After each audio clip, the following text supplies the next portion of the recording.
শুভ সকালে আমার প্রিয় বন্ধুরা, কেমন আছো তোমরা? আশা করছি সবাই সুস্থ আছো ও ভালো আছো। মালদা জেলার ছোট্ট একটা গ্রাম থেকে আমি শম্পা, আমার নতুন একটা ব্লগে তোমাদের অনেক স্বাগত, অনেক ভালোবাসা। তো আজকে সকালটা আমি এখান থেকেই শুরু করছি। সকালের কাজকর্ম সব কিছু হয়ে গেছে। হয়ে যাওয়ার পরে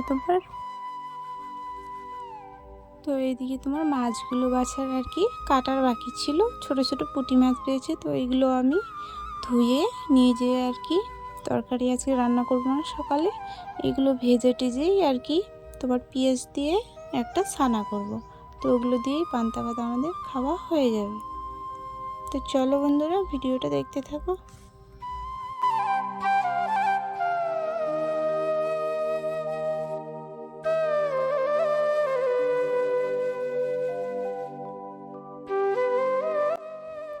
তো এইদিকে তোমার খাওয়া দাওয়া হয়ে গেছে। হয়ে যাওয়ার পরে ভাবলাম যে গমগুলো আমি রোদে দিয়েছি, কুড়িয়ে নিয়ে এসেছিলাম ওই দিন।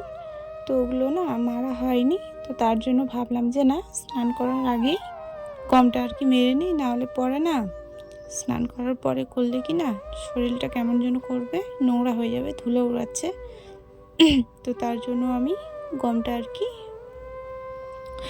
ছোট একটা বাঁশের লাঠি দিয়ে আর কি ঠুকে ঠুকে মেরে নেব। তো চলো বন্ধুরা, ভিডিওটা দেখতে থাকো আর আমার সাথে থাকো।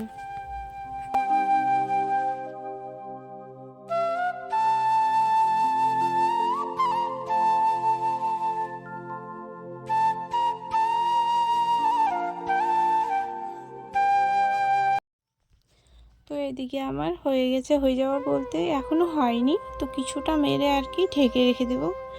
কারণ কি বলো তো, না হলে ছাগলগুলো আমাকে পাগল করে দিবে। তো দেখতেই পাচ্ছ যে ওইদিকে মুরগিগুলোও কেমন অশান্তি করছে, তো খেয়ে শেষ করে দেবে। ওই জন্য আর কি আমি ঝাড় দিয়ে একদম গুছিয়ে রেখে দিলাম, তিরপল দিয়ে ঢেকে রেখে দিলাম।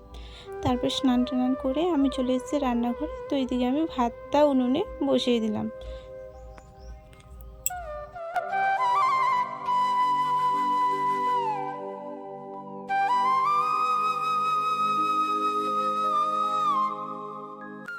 বসে দেওয়ার পরে দেখো আমার মেয়ে কি করছে। ওইদিকে ভাতটা হয়ে গেছে।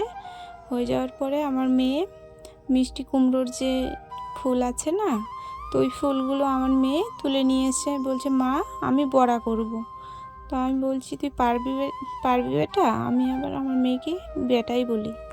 তো ওর নাম হচ্ছে স্মৃতি, আমার মেয়ের নাম। তো নাম ধরে আমি ডাকি না, আর মেয়েও বলি না, আমি ওকে বেটাই বলি। তো ওইদিকে ও বড়াগুলো আমি উনুনটাকে জাল দিচ্ছিলাম, ছোট মানুষ তো, তো তার জন্য আমি উনুনটা জাল দিচ্ছিলাম, আর ও বড়াগুলো আর কি ভেজে নিল। আর ওইদিকে ঝাল মশলাটা আমি বেটে নিলাম। এদিকে তোমার রান্না করব পুঁটি মাছগুলো, আর এই যে আলু সিদ্ধ করে রেখেছি কিছুটা, আর তোমার ঝাল মশলাগুলো দিয়ে আর কি ঝোল করে আমি পাতলা করে ঝোল করব, আলুর ঝোল। চলো বন্ধুরা, ভিডিওটা দেখতে থাকো।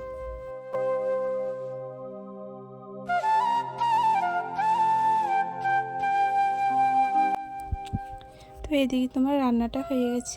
হয়ে যাওয়ার পরে তোমার কচু শাকটা আমি আগে সেদ্ধ করে রেখেছিলাম, না ভাপালে কি না কুটকুট করে ধরে আর কি গলাতে। তো তার জন্য আমি আগে সেদ্ধ করে রেখে যে তোমার ঝাল মশলা দিয়ে আর কি কষিয়ে কষিয়ে আমি কচু শাকটাও নামিয়ে নিলাম। চলো তোমাদের একটু দেখিয়ে দিই। এই যে কচু শাকটা হয়েছে এরকম দেখতে, আর এইদিকে তোমার পাতলা ঝোল করেছি আলু দিয়ে। তো খাওয়া দাওয়া হয়ে গেছে। হয়ে যাওয়ার পরে তোমার এখন বাজে বিকেল 3:30। তো এখনই ভাবলাম যে না, বাড়ি ঘরটা আমি ঝাড় দিয়ে দিই। আর দেখতে পাচ্ছ কত ধুলো, আর রোদের তাপটাও যেন খুব বেশি।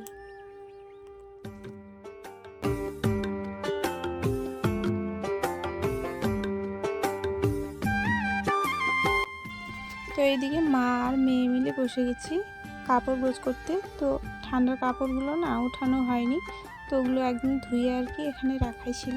তো মা আর মেয়ে মিলে আমরা কাপড়গুলো গুছিয়ে নিই। চলো বন্ধুরা, তোমরা সঙ্গে থাকো।